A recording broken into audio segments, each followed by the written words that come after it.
the Lord. Now sits in the seat of the scoffers. Let's take care of that. So counsel is the instruction daily God downloads with His friendship or whatever. Way of the Lord is what we keep. He keeps His way in us when we are submitted to Him.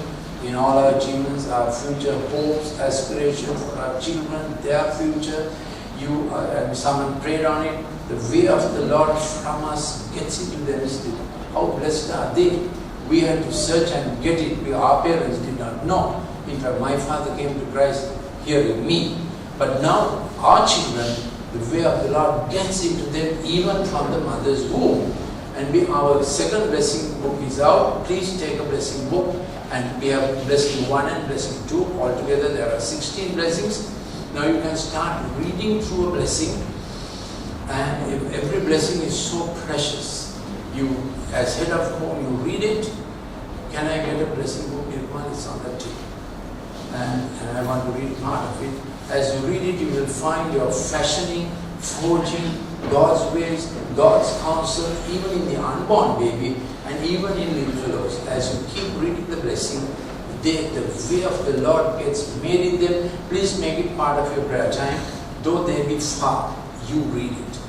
If everybody is saved in the house, you can read it together. Even if everybody is not saved in the house, you read it as a prophecy. And prophecy is pulling down heaven on earth. Say with me, prophecy is pulling down heaven on earth. Prophecy is pulling from the future God has into the present. But there are many Christians, they still live with 10% of the work God has for them done. Work God wants to do with you. Well, God wants to add. He's a good, you know that, isn't it? God can put everybody to work in this whole world. And when God has worked for His people, His child, He makes it brilliant for everybody to be blessed here. Thanks. Here it is a sample of it. Your Father made you special. You are very special. Person created and crafted and designed by God your Father. Before the foundation of the world, your Father planned for you. Now this is personally for you. For you are no accident. If you feel disappointed, frustrated, heard so many insults, and you feel things that you have done have hurt you, demeaned you, brought down your value, you are no accident. You did not have to exist, but your Father built you into existence. He chose the day and the time you would start your life. He chose your parents and wove you together in your mother's womb. He planned your birth under birth order and put you in your family. He chose every one of your 23 pairs of chromosomes. He chose every one of your 10,000 plus genes. He chose every part of your spiritual heritage. He reached back into your father's bloodline and your mother's bloodline, and from generations past, your Heavenly Father chose different parts of your heritage. Some parts are not so beautiful, some parts are absolutely gorgeous, yet your Father wove it all together and gave you everything you need in the package of your life to be an overcomer. Say with me, overcomer. A victor. To take the negative parts of your heritage and triumph over them. Say with me, triumph over them. To walk in the beauty of all that God has placed within you. Did you understand the way of the Lord? Saying this, you create the way of the Lord into your future, into the work God has for you. This is the work God gives you in your life journey. Getting back to our Psalm 1.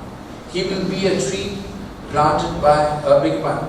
So no sitting in the seat. So sit is in your leisure time, pleasure time, what do you sit with? So we want to sit. We don't want to sit in the seat of the scornful. We don't want to be seeing scornful things. We don't want to be hearing scornful things. Give me a way. Now, FB posts and news are full of scornful things. If a whole nation gets together and scorns the president or the prime minister, we run ourselves down to ruin. Are you listening? We have to have a better way of blessing the work of the Lord at our hands and blessing our portion and blessing the nation, isn't it? So I'm pleading with you, don't get into this tract of cynicism, sarcasm, opening a door for disparaging things being heard in your home with your ears. Who's opening that door? You are opening it. That's the same door through which Satan will accuse you. Throw mud at you. Tarm your name. Are you listening? When you open a door like that of insults, disparaging things, you are exposing yourself. You think it's about others, but it's the same door that attacks your soul with disparaging things.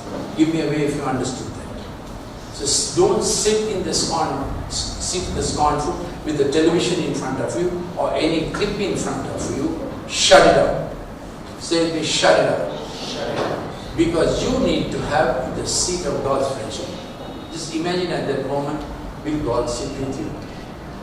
He won't. His presence will tick off. He can't stomach that, isn't it? So, firstly, the counsel coming into your heart and instructing your head. Secondly, the way of the Lord in your path every day, wherever you go. Particularly related to work world, study world, external dealings. The seat of the scornful has to do with internal dealings, leisure time, pleasure time. Did you understand that? Let no living thing be before your eyes. Protect my heart. Let nothing stumble. God's presence out of your life. That is the seat of fellowship, communion, words you hear, dealings you have. Not so official dealings, you know what I mean? Social dealings, may I call it. Let that not be on a seat of the scornful. 3 things to keep out: counsel of the ungodly, path of sinners, and seat of the scornful. 3 things to have: the counsel of God, way of the Lord, and God's good pleasure. That God don't bring things that you hear and see. You shut other things out.